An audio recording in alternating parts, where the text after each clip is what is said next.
Alors, bon samedi tout le monde. Je suis de retour pour un petit podcast sur le retour de Vitaline en folie, ainsi que mes achats, quelques en cours et un objet terminé.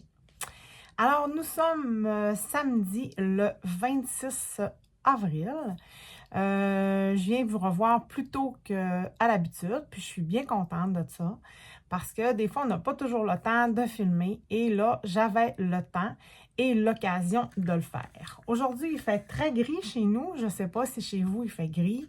Il pleut, il y a plu toute la semaine, donc c'est sûr que du temps de tricot est plus propice à cette température-là. Et puis, on en profite parce que le beau temps s'en vient, fait qu'on peut tricoter un peu plus peut-être de choses d'été, des choses estivales qui vont s'en venir. Donc, on en profite quand même pendant ce temps-là avant qu'on puisse aller jouer dehors et puis que là, notre temps de tricot diminue. Alors, je m'appelle Julie, je viens du Lac-Saint-Jean.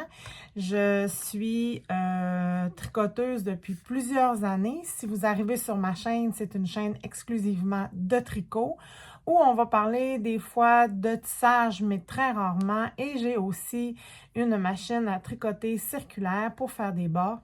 Alors, des fois, ça peut arriver que je vous présente des objets qui ont été tricotés à la machine circulaire. J'ai un podcast sous le nom de Je placote, tu tricotes. Ma chaîne, pas ma chaîne, mais ma page Facebook est sous le même nom, Je placote, tu tricotes, ainsi que mon Instagram.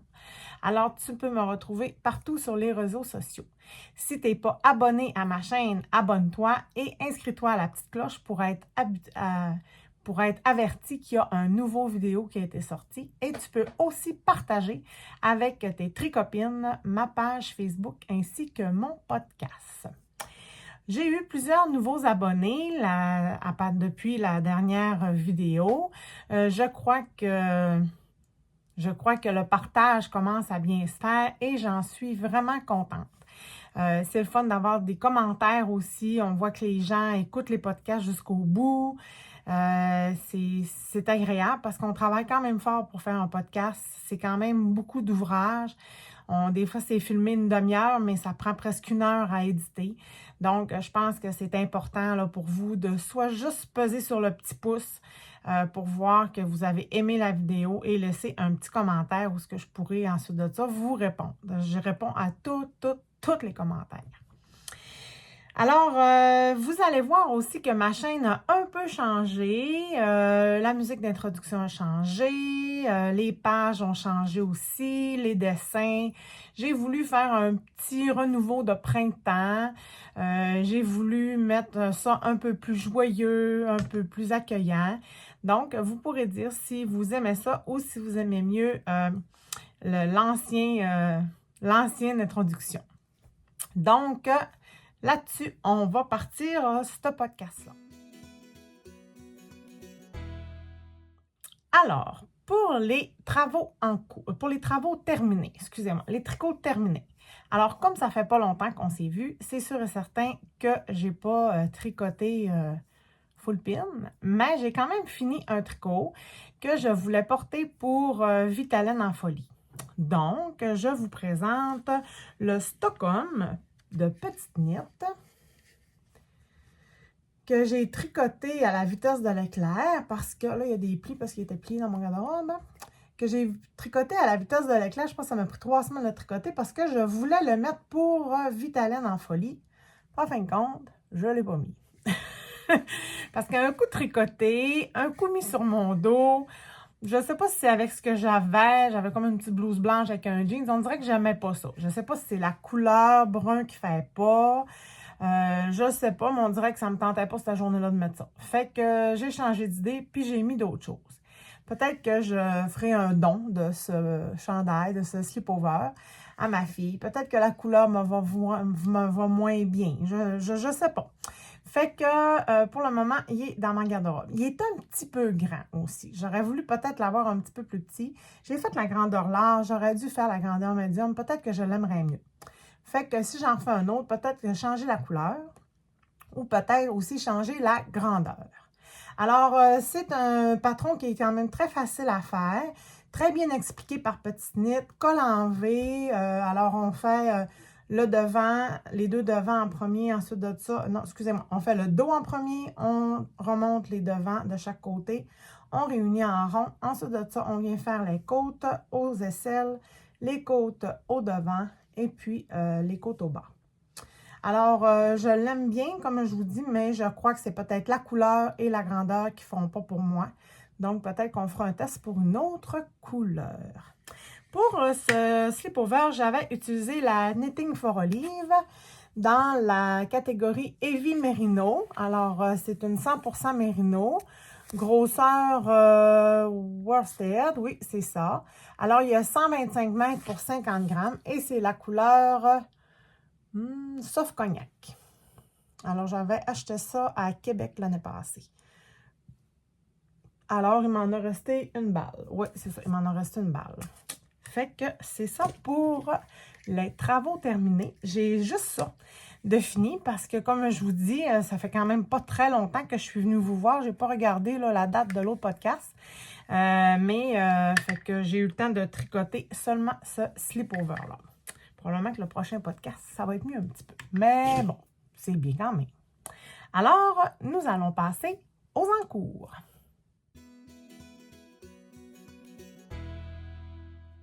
Alors, pour les encours, si vous avez suivi mon dernier podcast, vous aviez vu que j'étais en train de faire le Rebelle Cardigan excusez-moi, de Anne Kestrick. Et puis que j'avais manqué de suri et que j'attendais impatiemment d'aller à Québec pour l'acheter. Donc, j'ai été à Québec et j'ai acheté mon suri, mais je ne l'ai pas encore, je ne l'ai pas remis, là, recommencé à le tricoter parce que j'ai commencé d'autres choses en attendant. Et puis, ben là, on dirait que je suis poignée sur l'autre. Donc, je vous représente mon Rebelle Cardigan ici. Je suis désolée, hein, je ne peux pas me lever. J'ai un petit mal de rein depuis une semaine. Puis j'ai de la misère à me lever debout. Fait que je vais rester assis, mais ici, j'essaie de vous présenter quand même très bien. Alors, mon Rebelle Cardigan ici, que j'adore. En passant, j'ai tellement hâte de le porter. Il est fait avec un brin de suri de la maison de Malone Maison, qui est un suri. C'est ce suri-là ici. Alors, c'est le suri 74% bébé suri alpaga et 26 soie. C'est une douceur, ma foi, ça n'a pas de bon sens. Et c'est 300 mètres pour 50 grammes.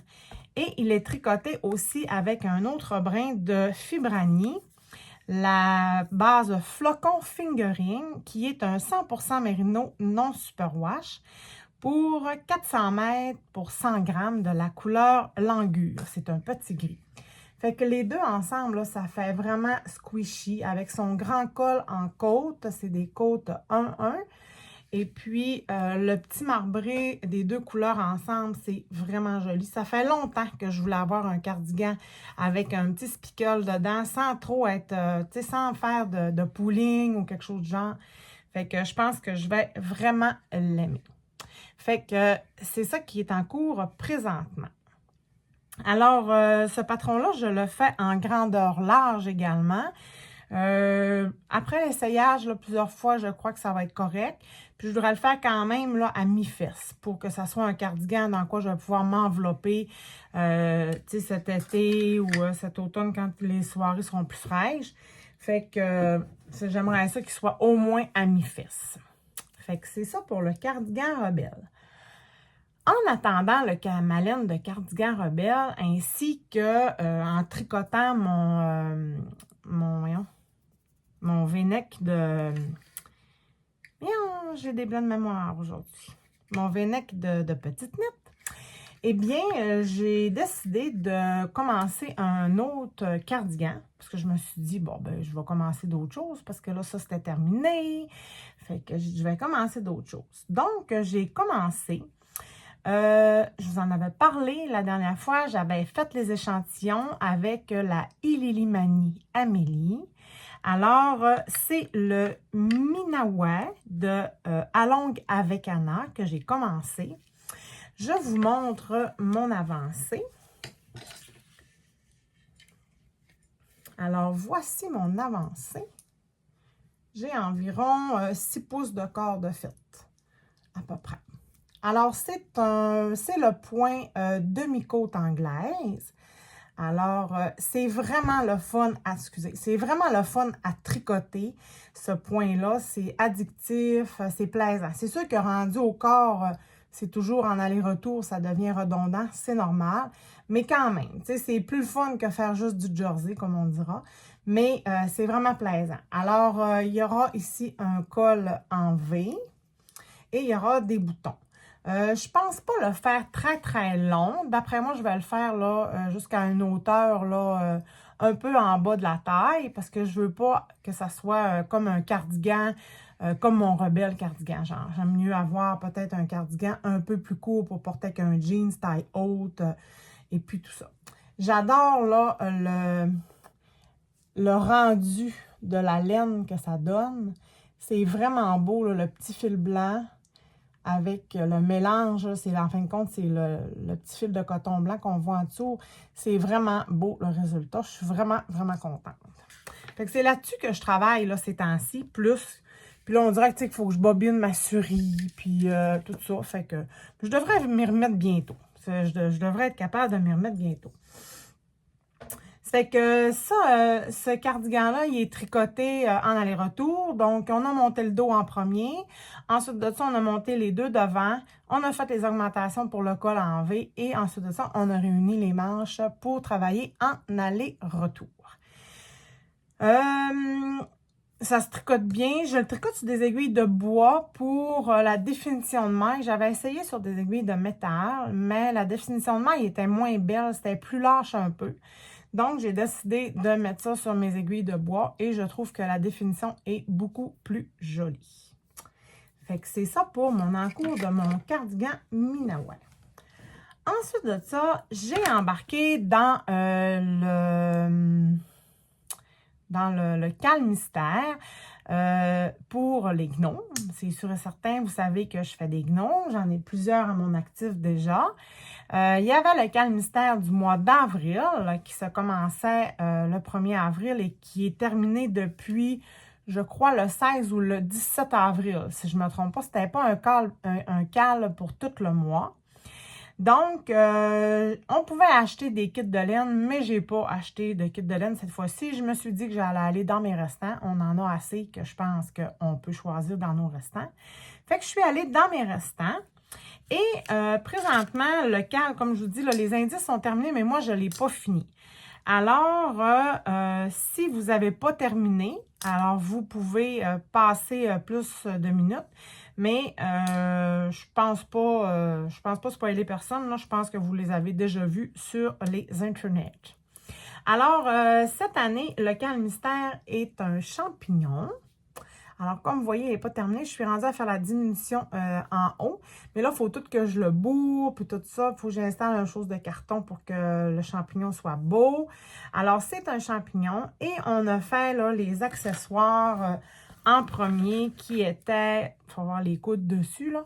Alors, qui était la petite barbe. Ensuite de ça, on a fait les petits bras. On a fait le petit nez. Ensuite de ça, on a fait un petit genre de panier avec la petite... Il faut voir les réunir, là, c'est ça. Hein, des gnomes, il faut tout réunir. Après ça, avec la petite corde, là, pour venir... on va venir réunir ça ici comme ça pour faire le petit panier. Et on a fait ensuite de ça 2 petits pieds. Il va me rester aussi à tout coudre ça dessus. Fait que c'est vraiment plaisant. Si des fois, c'est sûr que les patrons sont toujours en anglais. Mais tu sais, ça se traduit bien avec Google Traduction, ça se fait bien. Puis elle a souvent des vidéos pour les nouvelles techniques, des choses comme ça. Mais ça se fait bien, là. Si vous voulez tu sais, vous enligner là-dedans. C'est sûr que les patrons sont quand même dispendieux. On parle à peu près là, 12, 13, 14 $ pour le patron. Mais écoute, je trouve que cette designer-là est intelligente. Ça n'a pas de bon sens. Je ne sais pas où est-ce qu'elle prend toutes ses idées de patron, là, mais ou de points, ou de techniques, mais c'est quelque chose. Je trouve que ça fait plusieurs que je fais. Là, je n'ai peut-être bien une dizaine de faits. Puis il y a tout le temps une petite technique spéciale qu'on ne connaît pas dans le patron. C'est toujours quelque chose de nouveau. Fait que je trouve ça ingénieux là, de sa part pour ce qui est des gnomes. Fait que ça termine mes objets en cours. Donc, nous allons passer à la section achats.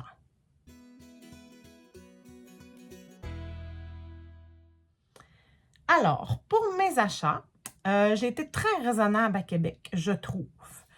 Celles qui ne sont pas venues au Festival de Québec ou qui ne sont jamais venues au Festival de Québec, pour ma part, mon opinion est partagée. C'est sûr que quand on est habitué d'aller au Festival La Petite Laine de Rivière-du-Loup, on est gâté à Rivière-du-Loup. On a l'espace, aussi pour tricoter, on a la place pour manger sur place à l'hôtel. C'est grand, c'est vaste, on a le temps de parler aux exposants, on a le temps de manipuler la laine aussi parce que la place est tellement immense que c'est parfait. À Québec, l'année passée, quand on est allé, c'était très, très petit, très serré, il faisait chaud. Pas le temps de voir les exposants parce qu'on est dans le chemin, on dérange. Tu veux regarder quelque chose, tu sais, il y a tellement de foule, c'est tellement petit que c'est impossible de te rendre au rack.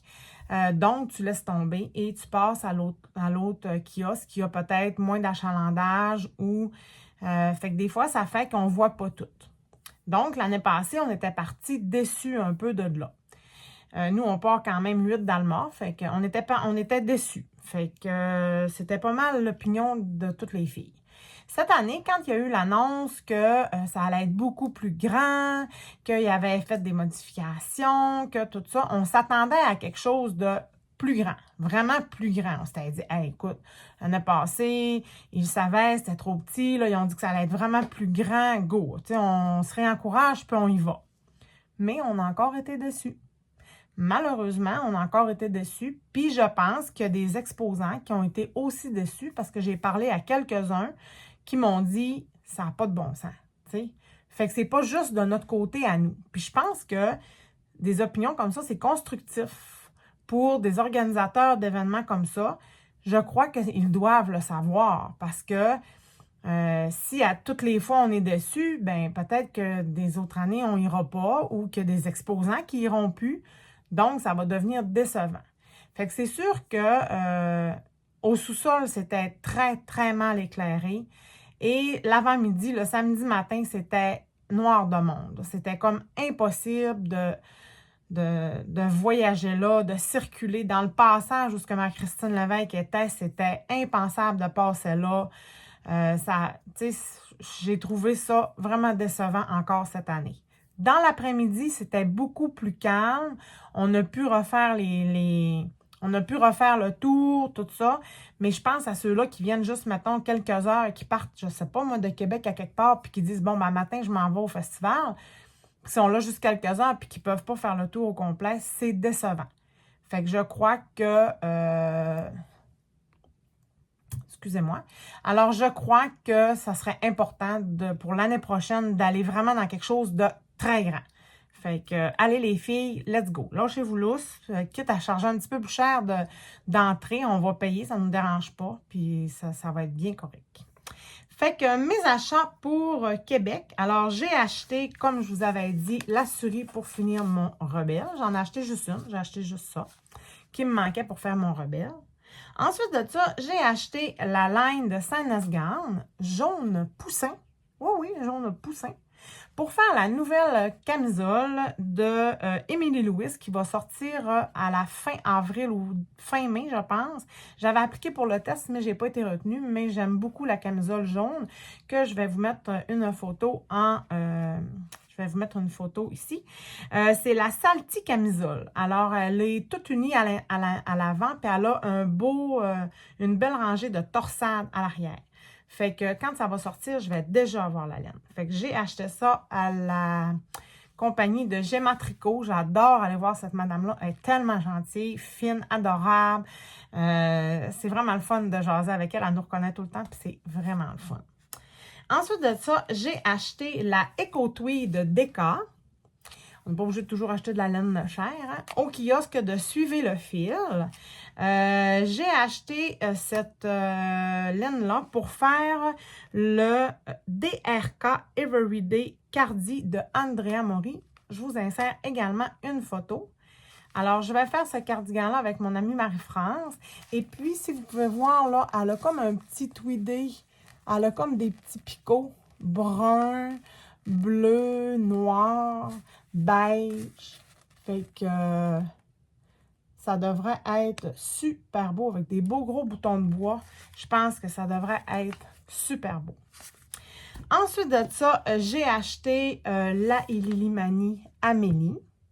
Je vous raconte qu'est-ce qui s'est passé avec ça. Je ne vous dirai pas à quel kiosque je l'ai acheté, parce que ça ne me tente pas de partir en débat là-dessus. Mais la Illimani Amélie était dans un kiosque, puis quand je l'ai vue, je me suis dit, mon Dieu, c'est la Illimani Amélie, ça? Mais elle n'avait pas la bonne étiquette. Elle avait l'étiquette de la personne qui avait ce kiosque-là. Donc, j'ai demandé à la personne, je dis, c'est-tu de la Illimani Amélie? Elle me dit, oui, il n'y a pas de problème.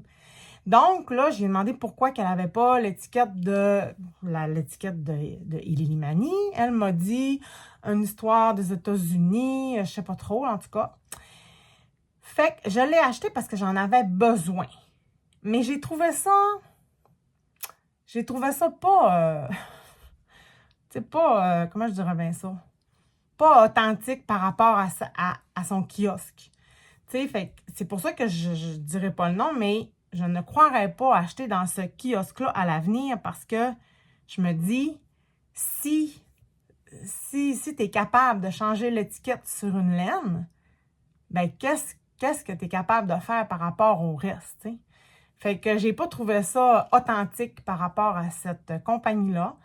Fait que j'ai trouvé ça vraiment dommage, tu sais, parce qu'on lui a demandé, est-ce que tu as l'autre Illimani, tu sais, l'autre Illimani coton, tout ça. J'ai une amie qui en voulait, tu sais, puis elle m'a dit non, parce que telle affaire. Parce que c'est ça, je peux pas vous dire, parce que ça pourrait être peut-être plus vous dire de quelle compagnie que c'est, puis je veux pas m'en aller là-dedans. Mais je trouvais ça plate de voir ça. Tu sais, je trouve pas ça authentique.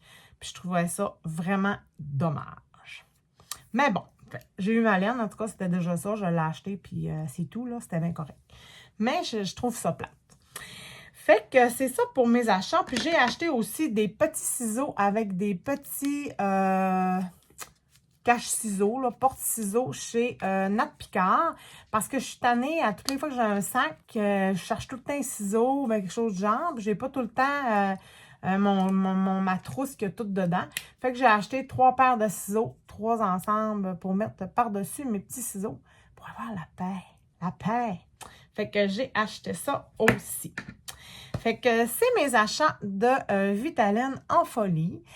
Donc, aujourd'hui, je venais vraiment juste pour vous présenter ça. Ça a été très rapide. Ça va être un petit podcast tout petit.